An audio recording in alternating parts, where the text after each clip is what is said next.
A sharp smell of vinegar, hot metal, and blood. This was the scent of a Roman legion's life after battle. Amidst the noise and groans of the wounded, to the sound of stretcher-bearers' footsteps, one of the soldiers cried out, not from pain, but from horror. "He's still alive!" And at that moment, a man in a white chiton was already approaching him, not with a shield, but with a knife and a sponge. This was not an executioner, but one who was meant to save. But how to save if the medicine is red-hot iron? How could one survive when treatment begins with the smoke and hiss of a heated blade? And what made these people capable not just of enduring, but of believing that pain saves? The answer to this is hidden in the heart of Roman discipline, where medicine was an extension of war. According to the testimony of the Roman historian Celsus, legion doctors did not fear blood. They acted quickly, almost mechanically, washing the wound with vinegar, covering it with a powder of herbs, and then cauterizing with iron to stop the blood and kill the evil breath, which is what they called infection. This was not a cruel ritual, but the science of its time. Things that today we would call antiseptics were then weapons against death itself. Doctors in the army were called medics, but not all of them were scholars. Most came from the ranks of soldiers. A medic was not just a treating physician. They were a warrior accustomed to pain, who knew that seconds decided everything. If a wound was not cauterized, the person would die of fever. If it was cauterized, they would live, but would forever remember the smell of burnt skin. Imagine iron, white hot, a scream, a flash of pain, and silence.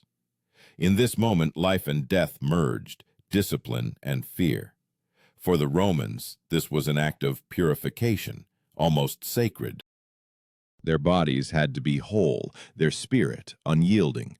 Even after being wounded, a legionary was obliged to return to the ranks. Archaeologists found remnants of medical instruments, scalpels, forceps, needles, and even metal probes in a military camp near Vindobona, modern-day Vienna. These findings confirmed that Roman doctors had an entire arsenal, a miniature forge of life. Each item was sharpened like a weapon, and in their hands steel served not for killing, but for healing. But behind all this precision lay another question: who treated the medics themselves when the war did not end? For beneath the doctor's cloak lay the same fatigue, the same fear of another scream, the same hiss of iron against flesh. Thus began the history of the Roman hospital, in a place where war met science and man met his own endurance. It was here, amidst the wards and the smell of vinegar, that Roman medicine achieved what many empires could not. It transformed pain into a tool for survival. And in the next moment, we will see how this healing machine worked from within, how the legion was able to heal itself like a living body, where every wound had its own ritual. As the sun rose over the camp, the Roman hospital, the Valetudinarium, was already living its own unique life. Its silence was not peace. Here one could hear muffled groans, the clinking of instruments, the rustle of fabric, and the smell of vinegar ingrained in the stones. The Valetudinarium, as the military hospital was called, a place where war continued without swords. This was no makeshift tent. Each building had a strict structure, designed with the same Roman meticulousness as their fortifications. Stone walls, extended rows of cots, channels for draining water and blood. Everything was subject to the logic of order, because even pain had to be organized. Archaeologists found such hospitals in Carnuntum, in Britain, and near Lugdunum. Their layout was almost identical, a long corridor on both sides of which were rooms, each with 6 cots. The central part was an operating room, where bronze vessels with vinegar and sponges made of seagrass stood. These sponges were not just rags. They absorbed the antiseptic solution with which wounds were washed. Vinegar acted as a sterilizer, killing putrefaction, long before humanity learned about microbes. Doctors of various ranks worked here. Above all stood the archiator, the chief medic of the legion, almost a military officer. Below them were the capsarii, assistants who transported the wounded and bandaged them. They carried leather pouches at their belts with bandages, sponges, and powder made from copper ore, another ancient antiseptic. For them, death was part of the routine, like a change of guard. When one died, they simply turned the body aside to make room for the next. The treatment process itself looked like a ritual. Soldiers were brought in on stretchers, feretra wooden frames with stretched straps. He was laid on a stone table, held down by straps, and what the legionaries themselves called a test of courage began. The doctor examined the wound. If the bone was shattered, amputation. If the cut was deep, cauterization. Red-hot iron hooks, copper forceps, and ointments based on resin and wine were used. Wine served as an anesthetic, but more often, it only softened the scream. Celsus wrote that a true doctor must not be soft or indecisive, but confident in his stroke, like an executioner. This cold principle determined everything. A patient's life depended not on pity, but on the precision of the hand. Every cut, every stitch was a step between life and death. Among the Romans' instruments was a special item, a bronze catheter, a thin tube used for bladder injuries. There is evidence that even skull operations, trepanations, were performed in military hospitals, and some patients survived. On skulls found in Nimes and British Gaul, traces of healing are visible. This means that these operations were not random experiments. Behind them was a system passed down from legion to legion. Doctors in Rome often came from Greek provinces, where the traditions of Hippocrates intertwined with battlefield practice. They wrote treatises, but their true wisdom was born not in libraries, but in the smell of blood and vinegar. For them, medicine was an extension of discipline. The one who healed had to be as resilient as the one who fought. But there were other, unseen heroes of this system.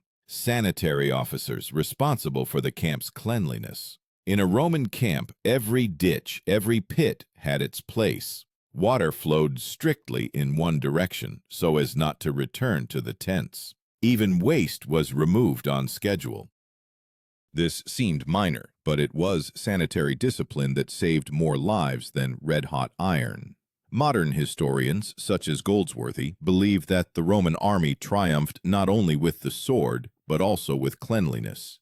Just imagine, every spoonful of vinegar, every sponge, every drop of boiling resin, the result of centuries of experience.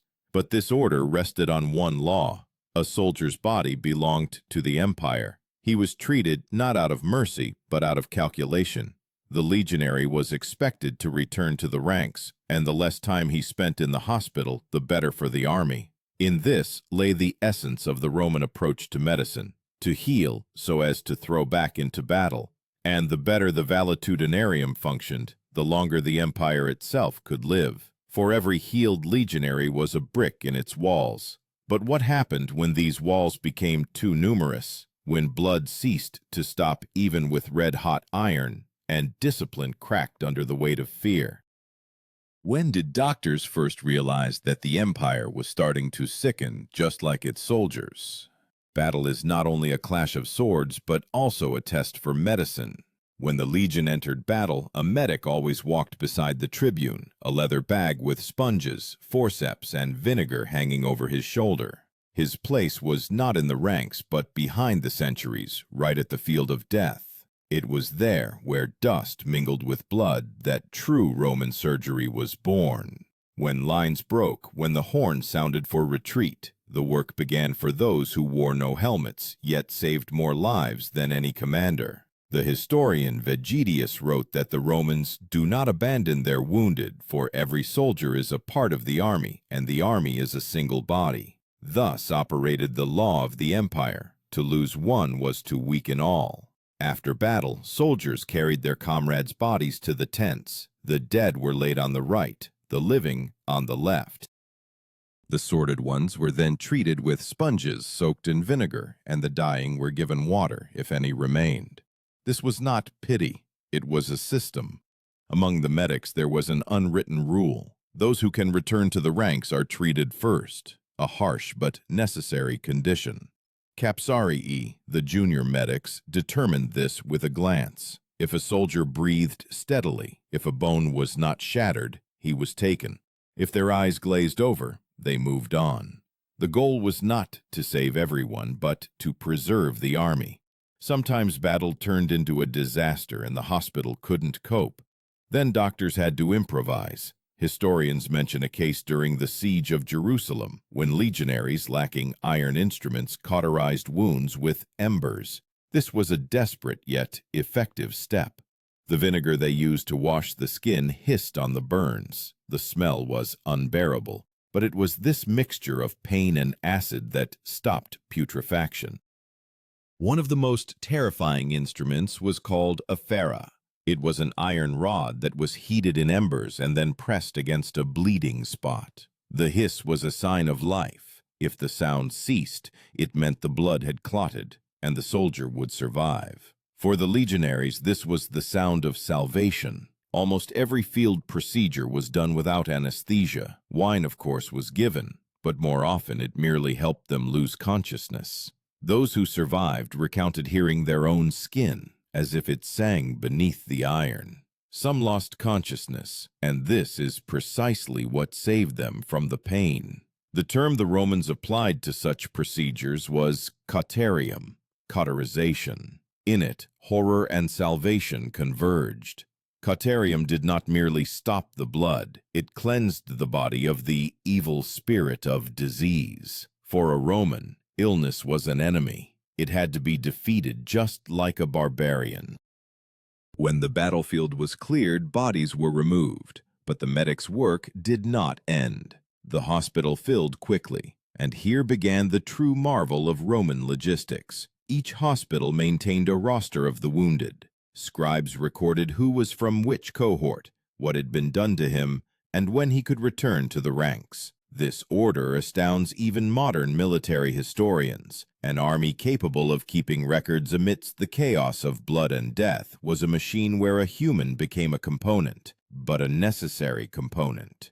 Archaeological excavations in Germanic camps showed that many bones found in medical zones bear traces of neat amputations and even attempts at prosthetics. Simple wooden or bronze prostheses, crude but functional. This meant that a legionary who lost an arm was still considered a part of the empire. He could train recruits, perform logistical tasks, guard warehouses. Even after the loss, the body remained useful. Doctors of that time did not know the word rehabilitation, but understood that a person who survived had to be occupied. Inactivity for a Roman was the worst disease. Therefore, convalescents were sent to work in the camp, cleaning weapons, digging ditches. Pain was dulled by labor. Tacitus wrote that a Roman despises bodily weakness, for his spirit must be stronger than pain. This was not just a phrase. It was the credo of a civilization where suffering was considered part of service. A legionary who had passed through red-hot iron returned changed. Not just a survivor, but hardened in the literal sense of the word. But this system had a shadow. Sometimes red-hot iron saved the body, but broke the mind. There were those who could no longer hold a sword, who feared fire, who retreated into the silence of the wards. No one wrote about them. They were not recorded in reports. The empire treated the flesh, but not the soul. And yet, even in this cruelty, a strange humanity was felt. Because every time a doctor raised the red-hot iron, he fought not only for the soldier, he fought for Rome. But what happened when the empire itself began to need treatment? When its wounds began to fester from within, and red-hot iron no longer helped even it? By the mid-2nd century CE, Rome was at the peak of its power, but beneath its marble skin, decay was already beginning. The empire, accustomed to treating soldiers with red-hot iron, itself needed cauterization. Along the roads where legions once marched, now moved the sick and refugees. Epidemics, later to be called the Antonine Plague, swept across everything, from Damascus to Britain. According to the testimonies of Cassius Dio, bodies rotted directly in the hospitals, and doctors, having no explanation, cauterized wounds in the very same way. with iron, vinegar, and prayer. But the system, once created for war, knew how to adapt. Valetudinaria were transformed into quarantine centers. They were built outside the camps, surrounded by ditches, to prevent the spread of disease. Their entrances were guarded by armed legionaries. Disease had become an enemy against which a guard was also posted. Inside, work was bustling.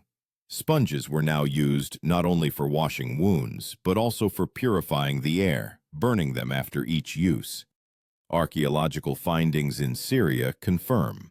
Sponges and bandages are often found in pits together with charcoal, meaning they were indeed burned in an attempt to stop the contagion. The term that then came into use was contagium, touch, infection. The Romans did not know about microbes, but they sensed that disease was transmitted through contact. Therefore, in hospitals, smoke from juniper and sulfur began to be used, believing that it purified the air. This was the first prototype of sanitary disinfection. Doctors did not understand the essence of the process, but the method worked. The mortality rate among personnel decreased.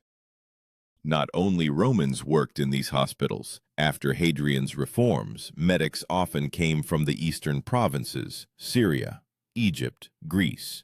They brought their knowledge, ointments of myrrh, rosemary oils, opium infusions. For the wounded, this was almost a miracle. Wine, vinegar, and red-hot iron remained the foundation, but something soft, almost human, was added to them. Warriors accustomed to pain felt care for the first time, but it was during this period that it became clear that Roman medicine could not heal everything. A soldier wounded on a distant frontier could no longer be brought to the hospital in time. The empire's distances grew faster than its roads. Therefore, expeditionary medical units, primitive equivalents of mobile hospitals, began to be created in the legions. Each unit now had its own set of dressing materials and one or two capsarii. They treated directly on the field, in the rain, under arrows, sometimes in the mud. This was the first step towards what is today called battlefield medicine. According to the descriptions of the historian Galen, who served under Marcus Aurelius, military doctors began to use new instruments: bronze syringes to irrigate pus, thin needles for suturing with linen thread. He wrote that wounds should not just be cauterized but cleaned until the body breathes freshness. For its time, this was an almost revolutionary approach. For the first time, the concept of cleaning and restoration emerged, and not just stopping blood.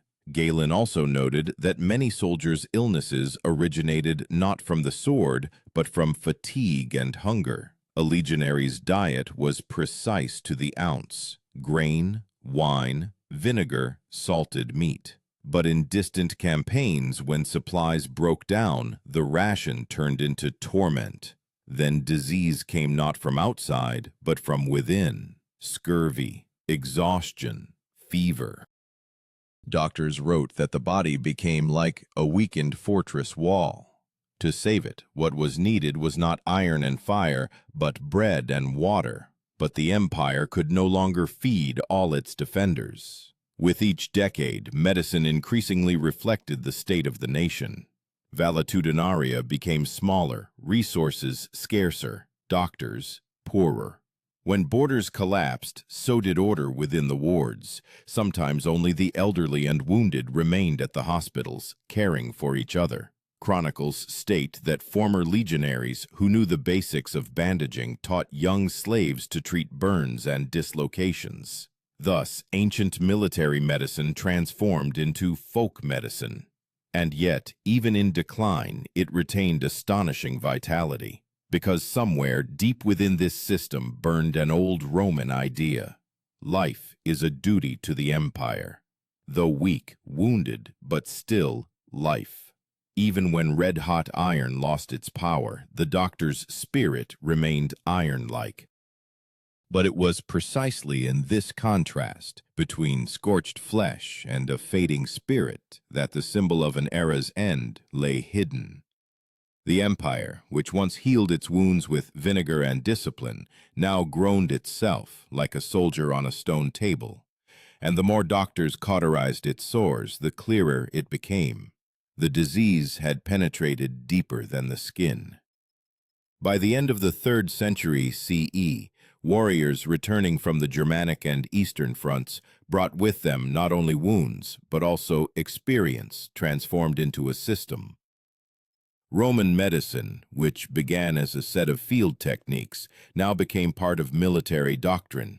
The hospital, valetudinarium, was no longer a temporary refuge. It became a permanent institution, integrated into the legion's infrastructure. Its plans, found in camps near Mainz and Numidia, show how it connected with the forge, kitchen, and temple, as if a soldier's health required not only knives and ointments, but also food and prayer. Every detail had meaning. Next to the wards, there was always a tiled water source to prevent contamination. Blood and washing solutions flowed into separate channels leading to cesspits, and the walls of the hospitals were covered with lime, believing that the white color repelled disease. Even the wind was used deliberately. Buildings were oriented so that air circulated as a draft, an ancient but effective ventilation. Alongside this, the psychology of treatment also changed.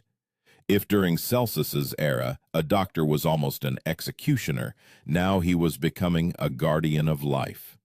Respect for the healing process itself emerged. On the gravestones of doctors from Lugdunum and Ravenna, one can read inscriptions. He returned many to service. Brief, but with pride. Medicine ceased to be a craft of pain and became a profession. The term that then became established was chirurgus, one who works with their hands. Not a philosopher, not a magician, but a master of flesh. A chirurgus no longer simply cauterized wounds. He stitched tendons, set bones, extracted arrows. Some operations are described by Galen with such precision that they could be replicated even today. He taught that the body is a mechanism, and the doctor is its technician. For an empire built on order and discipline, this was a perfect metaphor. But this rationality had a downside. The more perfected medicine became, the more ruthlessly it utilized humans. A legionary no longer had the right to die from a wound if he could live. He was pulled from death to return to service, even if his body was broken. Letters from a centurion found in Egypt recount how survivors with severe injuries were assigned to secondary posts, guard duty, crafts, courier service. They were called invalidi, disabled but still useful. It is hard to imagine how much pain these people endured. Some of them lost limbs but remained true to their oath. For them, the hospital was not a place of rest, but a forge where their bodies were reforged. Rome created not just an army, but a mechanism of self-restoration. Even suffering was transformed into a function. Archaeological data confirm that during this period, more tools for reconstruction appeared. Metal plates for bones, wooden splints with bronze clasps. In one of the hospitals in Capua, a set of 6 different prostheses was found, from fingers to an entire leg. This proves that doctors were no longer merely saving lives, but trying to restore the body's lost form. For the ancient world, this was an almost incredible step. Meanwhile, chaos intensified on the empire's borders. With each decade, wars became more frequent and doctors fewer. Young medics could not be trained quickly enough, and yet Rome held on, because its medicine was embedded in the very idea of the army. Even if a legion was defeated, its survivors could treat each other. In the ruins of hospitals, archaeologists found not only instruments but also inscriptions made by soldiers' hands. Iron saves. This simple phrase conveyed the full meaning of their belief. But behind this belief lay weariness. When wars dragged on for years, the wounded returned to the same hospitals. Where the clinking of instruments was once heard, now sounded the cough of old legionaries. Pain ceased to be temporary. It became a way of life. Doctors no longer distinguished whom they were treating, a soldier or a shadow. Nevertheless, it was during these years that something new was born, the germ of what would later be called military psychiatry. Some medics wrote about tremors after battle, about dreams in which the wounded saw the flame of iron. At the time, no one could explain this, but the doctors themselves began to notice that not all wounds were on the body. Some were in the mind. And for the first time in Roman history, rest began to be used as treatment. Patients were sent south to the sea to breathe the air of tranquility. A simple measure, but it saved more than red-hot iron. And yet everyone who had once undergone cauterization forever carried within them the memory of that sound, the hiss that separated life from death. For these people, the hospital was a temple of pain, but also a place of rebirth.